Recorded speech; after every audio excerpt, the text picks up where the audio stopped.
I see us, so that means we're there. up. Hi, I'm Benita Zahn. I'm with Dr. Arthur Grand. He's an infectious disease specialist practicing in the Capital Region, also at St. Peter's Health Partners. We've already got a number of questions that have come into us, and we'll get to them. But I want to start with sort of a real biggie. There's been some confusion. Coronavirus, COVID-19, versus the flu. There are a lot of people saying, you know, what's the big deal? It's just another flu. Maybe it's a bad flu. Educate us. They're both respiratory viruses. They both cause a similar spectrum of sickness, including fevers and chills and difficulty breathing and sore throat and cough. There are some clinical differences in the cases we've seen, more stomach symptoms with the flu and muscle aches with influenza than with coronavirus. But the big difference is that coronavirus is a more dangerous virus if you get it because of the higher chance of mortality, the higher progression to pneumonia and the higher chance of having respiratory distress from this virus, which is, you know, still a good amount higher than influenza. We know from history that influenza has a death rate of about 0.1%. We've heard anything from 0.8 to 3.4% on coronavirus. What's the latest as of this moment in time? And the best that I've heard, and the most common that I've heard, is in the 2.5% range. And what does that translate into out of 1,000 people? Well, 25 out of 1,000. It's a lot larger. So I've got a question so that we can see. Average duration of symptoms of recovery of cases. How long do folks have symptoms for? Chris reached out with a question on that. I think that I'm going based on the information that I've been reading about it, but from my understanding is the symptoms generally last, if it's a mild, uncomplicated case, for about 5 days. And how long are you able to transmit the disease for? You know, that's a question that we're not 100% certain, but we presume that you're potentially contagious for up to 2 weeks from the infection, which is generally why when people are being quarantined, we're recommending 14 days of quarantine. Containment versus mitigation, what's the difference? Well, we try to stop the spread at the source when possible. And that's containment. And that's, well, containment usually involving an individual. Mitigation is more of a large-scale attempts to stop spread in the community. Things like limiting large organizational meetings and things like that are more mitigative strategies rather than containment of sick people. Now, Lisa asks, she's 59, no health problems, scheduled for a cruise in April. Do I cancel? And I know, Lisa, you're asking that. I've heard this from so many friends. Yeah. You know, I don't see a reason why people have to cancel their travel plans at this time unless the stress of going away is going to make their vacation miserable. At this point, any large public area where you have likely contact with a lot of other people is going to put you at a somewhat increased risk than if you're staying at home by yourself. Yeah, we've heard this is all just, you know, stuff and nonsense, and it's panic, you know, stop panic, you know, fear-mongering. But what you said at the beginning about the death rate versus for coronavirus versus flu, this is not panic. I think we should be worried about this virus. You know, 2 or 3% of people dying from it is very bad for any common infectious disease. Certainly, if influenza had a particularly deadly strain year, we would certainly be very worried about that. You know, we had trouble in this country getting testing out and getting it started. We were slow in getting it started, and then when the test kits went out, they were defective. How much did that put us behind the 8 ball in terms of containing this? Well, you have to kind of know where you have cases in order to be able to contain and develop mitigation strategies. Testing is necessary whether it leads to changes in treatment or outcome for the people. It is necessary for us to know where we're having cases. So it is important that we have now ramped up testing and we have a better sense of where these hotspots of activity are developing. People have, and we've been following this as I know you have, and you look at the curve, you know, the numbers of cases and how they begin to peak. You started talking about containment and mitigation. And mitigation now, we're moved into that. New Rochelle, 1 square mile has been quarantined. That's our mitigation. It's the social distancing.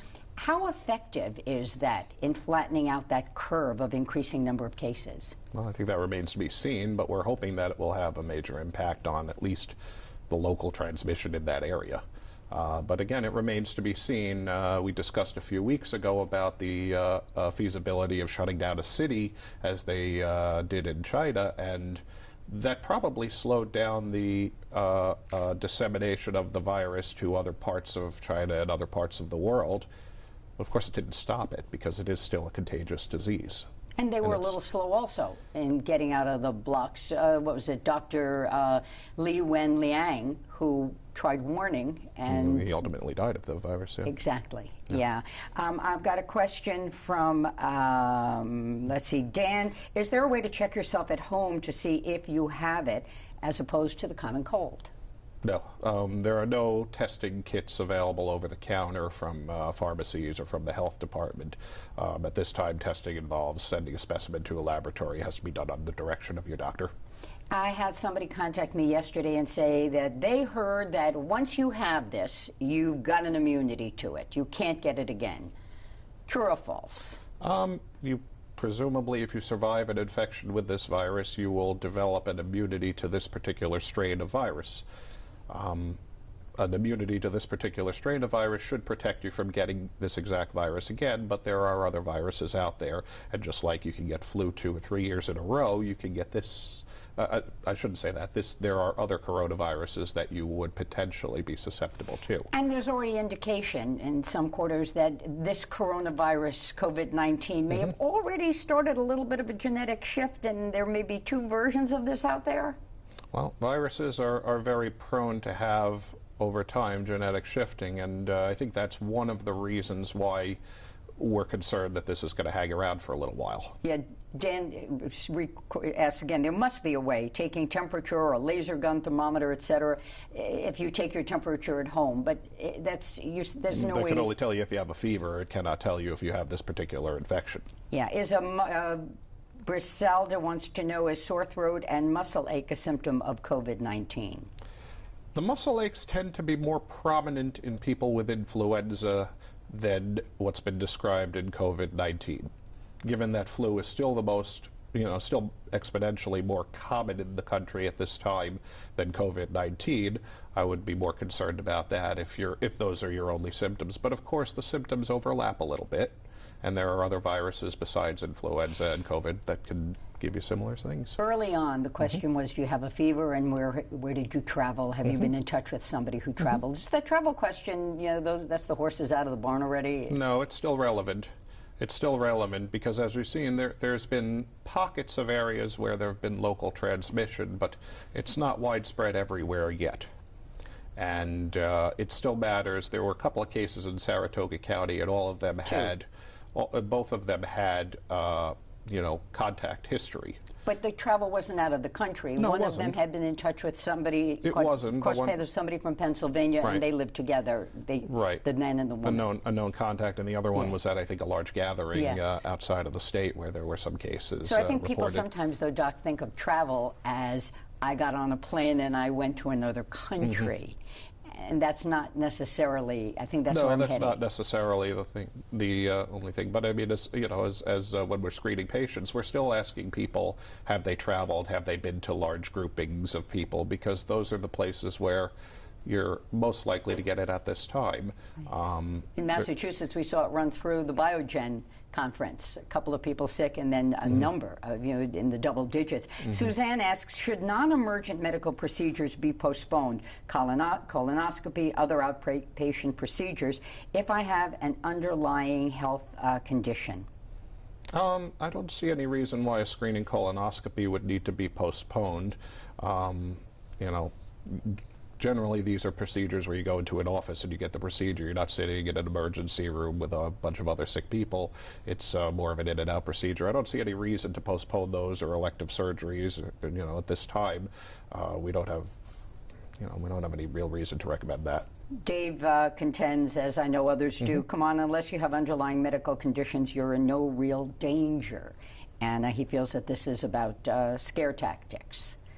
I don't think this is scare tactics. I mean, I think it's necessary to report this stuff to people because when you have a virus going around that has a 2 or 3% chance of dying, people have to know about it and they have to be informed. They don't have to be fearful. They don't necessarily have to change their daily life, but they should be aware of it. I think that that's necessary. And Nikki wants to know, is this at all similar to the swine flu vis-a-vis symptoms? Well, again, all of these respiratory illnesses, including the severe ones, have overlap. They're all going to give you coughing, they're all going to give you a sore throat, they're all going to give you fever. So in that sense, yes, it's similar in the sense of is it the same virus? No. Is the shortness of breath kind of a hallmark with COVID-19? No, almost any upper or lower respiratory tract infection can lead to that. It does suggest a more severe infection if you're having trouble breathing. So at what point do you contact your physician and say, can I be tested? You know, the decision to test is going to be determined based on, you know, the physician's comfortableness with managing you. There's no treatment for this virus, so if you have this versus one of the other respiratory illnesses, everything other than influenza, which does have treatment options, everything else is really going to be managed with what we call suppurative care, which is you know, staying home from work, drinking lots of fluids, managing your temperature, managing your symptoms, and of course seeking medical attention if you're getting worse, or if you develop severe symptoms like trouble breathing or fainting or low blood pressure. Kaylee Ann wants to know, are pregnant women more susceptible to this virus? I have not heard that pregnancy was a particular risk factor for catching the virus. With influenza, we know that pregnancy is a risk factor, not just for getting sick, but for having a more severe case of influenza, because it is, it does compromise the immune system to a small extent. And I think I caught some literature that it does not, again, everything is in this moment, because as we sit here at this moment, 1,000 cases have been diagnosed in in the United States. 30 people have succumbed to it. That's in this moment. It could all change by the time I say thank you for your time today.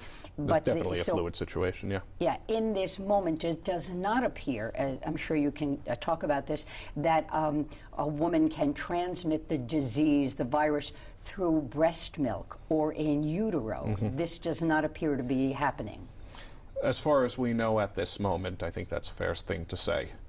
Other viruses are transmissible, and of course the close contact associated with breastfeeding is going to make transmission possible. But at this moment, we're not aware of the virus being transmitted in those manners. Right. And then Teresa wants to know, how can we possibly know if someone's infected that already has heart-lung issues? And by that point, is it already too late to survive the virus? Well, it's certainly not too late to survive the virus. Many people with underlying medical problems, including heart disease, including chronic lung disease, have been infected and have survived their illness. So it's certainly not a death sentence if you have underlying medical problems. How do you know if someone's infected? Again, the symptoms are going to be different than whatever baseline symptoms you may have. If you're chronically short of breath, you're going to feel worse with this. You should run fevers. Most people have fevers with this illness. Lorraine has a question, and I have a friend who's asked me a number of questions like this. Are we at risk of receiving mail and packages delivered to our homes, contaminated by the carriers who may be infected, or maybe, and I've heard this a lot, if I'm getting material from China, should I be concerned? I wouldn't be worried about the virus spreading in the mail. And how long do we know, and I think the numbers now it looks a little bit longer than we initially thought, how long the virus survives on different materials, whether it be metal or cardboard or paper or cloth? It's not clear, but it's probably more than 12 hours, but we don't know for certain. So we had a case of the two people we referenced in Saratoga County who were working out at the Vent Fitness in Clifton Park. And that, of course, now raises questions for anybody who works out in the gym. One of the facilities I work out in has a spray bottle of something and you're supposed to spray it and wipe it down. What should we do when we go to work out? How do we ensure that we're not going to be collecting anybody else's germs, whether it's COVID-19 or influenza or a cold? That's the thing. We can't forget that there are other things other than COVID-19 out there. Wash your hands after touching things that are, in public. So gym equipment, sure, wash your hands after you use that, and certainly before you touch your face. And certainly spray down the equipment if they have an alcohol-based cleanser. That should be sufficient to kill virus on the surface of... And I meant to bring out, and then I didn't. The only thing I could find was a 50% alcohol. Good enough, not enough? We're hearing 70%. Well, for disinfecting, I think 60% is generally recommended for disinfecting your hands. For disinfecting, or for cleaning your hands, I should say. For disinfecting surfaces, I believe 70% alcohol is generally recommended. Does that mean 50% doesn't work? It's hard to say. It's hard to say. I had the flu. David says, I had the flu shots, but I had the flu for 3 weeks back in January. Can I still get coronavirus? And he's got type 2 diabetes. Well, you can certainly still get coronavirus. It's not the flu, and having influenza does not give you any immunity to this particular virus. And Arwin asked about how long the virus survives on surfaces. We just answered that question. Thank you, Arwin. Yeah, again, I'm not 100% sure about the answer to that, but, it seems to be at least a few hours. And Cheryl asks, I know there are a lot of folks, who are thinking this.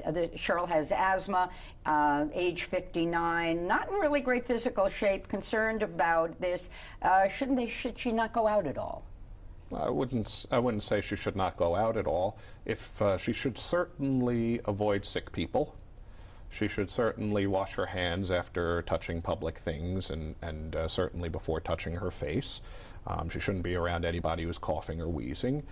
If she hasn't had a flu shot, she should get a flu shot because, again, influenza is still a big thing, still a big problem. Right, and it takes about 2 weeks for immunity from the flu shot. It still takes about 2 weeks to develop immunity from a flu shot, but it's still worth getting a flu shot this year. We're not out of flu season, even though it's March. There's still cases. We just passed peak, if you're looking at the state figures. There's still cases, and there are sporadic cases throughout the year. So if you have compromising medical problems, chronic lung disease, diabetes, heart problems, kidney problems, you really should get a flu shot every year. And let's see, Courtney wants to know, Courtney has a 3-year-old who's got a congenital heart defect and asthma. Should they be keeping him home from his preschool? Well, that's a tough one. If there's kids at the preschool who have been sick, then that's something to be concerned about. But if there's no reported illness, there haven't been any advisories to close schools or daycare facilities. Should there be, as we're looking at, mitigation at this point, since we've moved out of containment? Right here, no, not yet. Are we still in containment in the capital region? Well, as far as I know, the number of cases in this region remains low. So, and we have expanded testing, so hopefully we'll have a sense of when, and if the virus does become more prevalent here, and we can go forward with those strategies. The decision to close a school, to close a daycare, places a lot of burden on a lot of people, so we have to make these decisions carefully. And do what's right, in the best interest of everybody's health and everybody's life. We're seeing this with all the colleges. So many, not all, with so many colleges that are now suspending face-to-face teaching and going online in an effort. But I had a woman ask me the other day, if they are told to be quarantined, must they stay in their home, or can they go out for a walk? They can go out for a walk. They shouldn't go to the supermarket or to the into a public space if they're being quarantined for illness. The virus is not going to go very far down the block. Right. What's the figure? 6 feet with the social distancing? If somebody is expelling droplets from coughing or sneezing? I think even 3 feet, you could say. It was 6 feet's fine. CDC says 6 feet. I looked at this yesterday, and the World Health Organization says 3, so okay. Take your pick. But it's fine, 3 to 6 feet of distance. But if you're out in a park, you're not likely to contaminate somebody else or get contaminated by somebody else unless you're really close contact with them. CJ wants to know, where are the testing sites in the capital region? Everything is going through physician offices and healthcare facilities, which are referring tests to the centers where they're doing testing. So I can call my doctor, and the doctor can or can't do the swabbing. Your physician would be able to arrange for testing if they think it's warranted. Someplace out, not in the doctor's office. No, it would be, you probably would collect the specimen in the doctor's office, depending on the doctor's office's capabilities of doing things like that. And then it will, right now, it would be sent to the Wadsworth Labs in Albany. As far as I'm aware, right now, all the testing is being done at the Wadsworth Lab in Albany, correct? So, you know, when people say testing, it's sort of, it's a twofold thing. You know, you can't go to your local pharmacy to get tested. You can't go up to Wadsworth Lab and request testing. Everything right now is going through healthcare providers, hospitals, emergency rooms, clinics, and physician offices. And don't just show up, because precautions have to be taken if there's a belief that you could in fact be infected. Yes, I mean, if you have mild symptoms of respiratory illness, you know, and you're not particularly sick, going to the doctor's office is probably not the best idea, because there's not that much they can do about it, number one.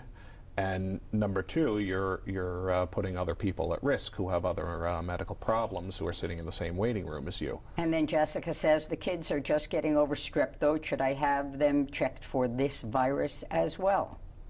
No, I wouldn't test anybody for this virus unless they're having features of this virus, and if they have an alternate diagnosis, that's probably what's wrong with them. Jennifer wants to know, why are colleges closing but not public schools? Well, colleges will do what they think is best for their students and faculty. Public schools are guided by the you know, the health departments and the governments. At this time, I don't think that there's any rationale for closing all public schools across the country. We just have to watch this closely and act quickly where we have hotspots. Is part of it the mix of students and where they come from on a college level, university, versus the more local in a public school? Might that be why? That could be part of it. You have probably college students are more likely to be traveling than grade school and high school age kids. But again, these decisions are more made on the individual schools you know, basis, and you know, individual colleges are going to decide whether they want to cancel sporting events or public gatherings and things that they do based on what they think is the risk and what they think is the best option for them. Vic is asking about, you know, you can't get hand sanitizer anywhere. So there are recipes for making your own with 70% alcohol and aloe, and some people like to add a little oil to make it smell good. I think it's 2 to 1 is the ratio, but you can double. I don't recall exactly the recipe, but it's posted in a few places. Right. Just don't pour bleach on yourself. No, is this as good if you're mixing up your own stuff at home? If it has the right ingredients, it should be fine. And that's easily Googled. And these are things that are, well, you know, consider the source of where you're getting your information. But yes, you should be able to find a fairly simple home recipe for hand sanitizers. And while hand sanitizers are being scooped off the shelf, soap remains readily available. Right. And soap and water is still the best. But I think a lot of people, you know, I pumped gas the other day, and I've been like this for a very long time because everybody's touching the nozzle. If you're out in public, it's not always so easy to you know, to wash your hands after every activity. Right. Squirt, squirt, and it's the friction that also helps as well. And it's important to let it dry properly as well. Don't be toweling it off? No. All right, that's another hand sanitizer, don't towel off, yeah. Sarah says, you know, would bleach work as well to wipe stuff down? But some people are allergic to bleach. You have to be careful, don't you? I mean, bleach is okay for clothing and surfaces. I wouldn't put it on your hands. Don't. No. Don't. And you've got to make sure where the testing sites, we've been through this. Do you think, Briselda wants to know, do you think that this virus will disappear in the warmer weather? It has nothing to do with the ambient temperature, but we will see probably less cases when the weather warms up because the windows are going to be open and people are not indoors and coughing on each other as much. People go outside, they do more outdoor activities, the windows are open, the air is not all circulating around the same room. So generally these viruses, like influenza, we tend to see influenza mostly in the winter in this climate, and it's for the same reasons. Because we're outside more and more exchange of air? When you're indoors and the windows are closed and everybody's breathing the same air and coughing on each other, you're much more likely to pass things back and forth to people. When the windows are open and you're outside more often, less likely. Because I think that there is a sense that the warmer weather, it just can't survive. No, as far as we know, the virus is not affected by ambient temperature. And concerts. Some places, we just saw that the New York City, the United Half Marathon in New York City has been canceled. There's a half marathon in New Bedford, Massachusetts, coming weekend, canceled. You know, I'm on the running community, so we've been keeping tabs on this. And now you're outside and they're canceling things, but concerts aren't being canceled. I think people are a little confused. What is, what isn't, what should be, what doesn't matter? Well, it's hard to say what matters or not. It's really what's important for the people organizing the events and for the people attending these events. Again, outdoor events in the warmer weather are less likely to expose a lot of people, even if there's a couple of sick people in the crowd. But again, this holds true for all of the viruses that are circulating this time of year, including and mostly influenza. So we have to, in some ways it becomes making a choice as to how much risk we want to accept. I think so. I mean, I think every day we have to make that choice to some extent, and not just with respiratory illnesses. And as we're looking down the road, the numbers, some of the numbers that you read are incredibly scary.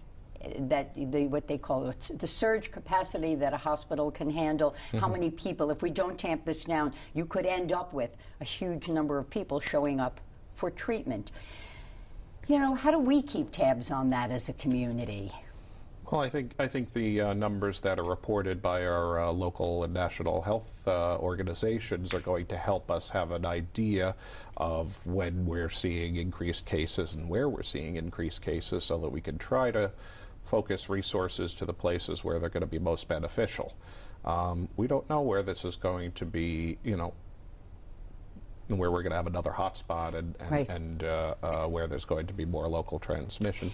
A number of folks also reached out to me to ask, and I don't know if this is really your bailiwick, about how you can boost your immunity so you're more resistant to this. And I know there's a whole load of questions about boosting immunity, because there's a negative side to that as well. If you were boosting your immunity that much, you sort of turn your body on itself.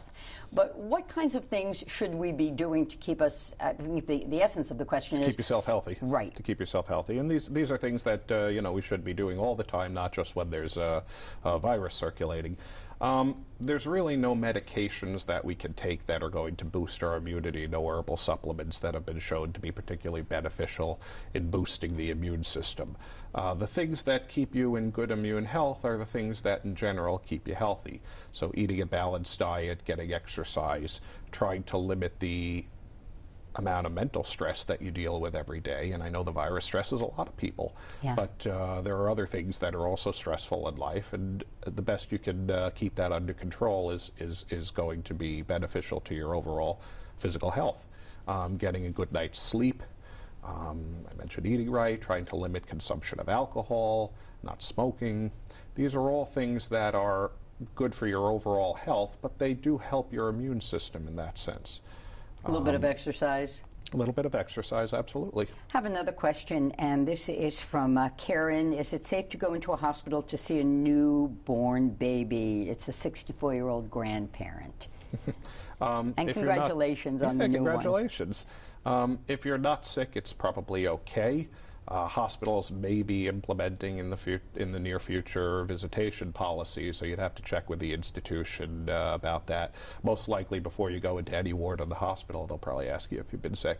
And certainly, we don't want sick people visiting anybody in the hospital if possible, because these are, you know, hospitals have a lot of sick people, and then with compromised immune systems and other health problems, we don't want to expose them. The reference to senior citizens, what's the cutoff? Is it 60? Is it 55? Is it 65? Is it 70? Well, we tend to use 65 to describe and above to describe older people. Does that mean anything special happens on your 65th birthday? No. Yeah. Generally, these are a guidance. They're not set in stone when we talk about that. And it's still okay to fly, clean down your area. I reached out to you the other day, and you were flying. Yeah, I had to fly for a family emergency. I had to take, and it was a connecting flight, so I took 4 flights in a day. So. Oh my word! Did you wipe down the area in which you sat? I kept the area that I did wipe down the seat. I don't think there's any benefit to that. Given the emergency situation, I didn't have sanitizers to wipe down the area. I just washed my hands after I left the plane. Tatiana wants to know if it's safe to travel to Orlando. No safer, no less safe than anywhere else. I think that would be fair to say. Yeah, and what do you think about a cure anytime soon or a vaccine? Oh, I wish, but I think that's going to take a little while. All right, Dr. Arthur Grand, infectious disease specialist, St. Peter's Health Partners. Thanks so very much for your time. Answered so many questions. I hope we got to all of them. Everything that I saw, I really tried to make sure that we got to. You will continue to be a resource for us as the days and weeks go on. We'll have more for you tonight, of course, coming up on News Channel 13, starting at, well, we've got live at noon, and of course, starting again our 150-minute segment starting live at 4. Take care and wash your hands.